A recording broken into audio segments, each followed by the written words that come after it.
Am nevoie de răbdare, nu de predici plictisitoare. Fă-mă să cred că o să vină o zi cu soare, că o să râdem amândoi în ținutul tropicale, că o să fiu lângă băiatul meu când o să fie mare, că n-o să văd droguri în magazine și n-o să văd politicieni care gândesc rău și vorbesc bine.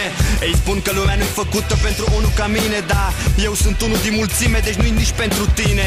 Am nevoie de răbdare să construiesc o scară, să urc până la Dumnezeu după dreptate morală, că poate acolo n-au ajuns, oricum n-ar fi primiți. Eu când o să mor o să fumez un joint cu sfinți. Bun creștini vor fi uimiți când nu vor fi primiți, că dacă te închini de 3 și în jur de 4 a dat de dracu, e un echilibru și tu vrei să-l strici. O să punem mâna pe arme, fiindcă suntem stăpâni aici. Și șoc și plâns, ai răbdare, poți să spor mai sus, lacrimi, sânge și sudoare. Ai nevoie de răbdare. Ți-ai râs și șoc și plâns, ai răbdare, poți să spor mai sus, lacrimi, sânge și sudoare. Ai nevoie de răbdare.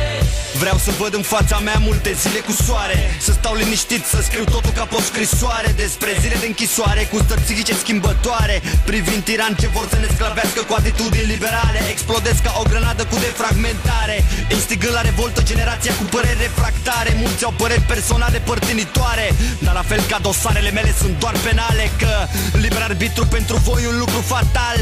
Dacă nu crezi mai presus de Biblie sau Sfântul Coran, că o arzi ca un șobolan când vezi un super golan.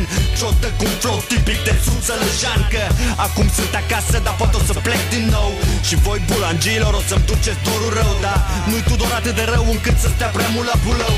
Mai ales că ar trebui să fie alții acolo în locul meu. Ți-ai râs și șoc și plâns, ai răbdare, poți să spor mai sus, lacrimi, sânge și sudoare.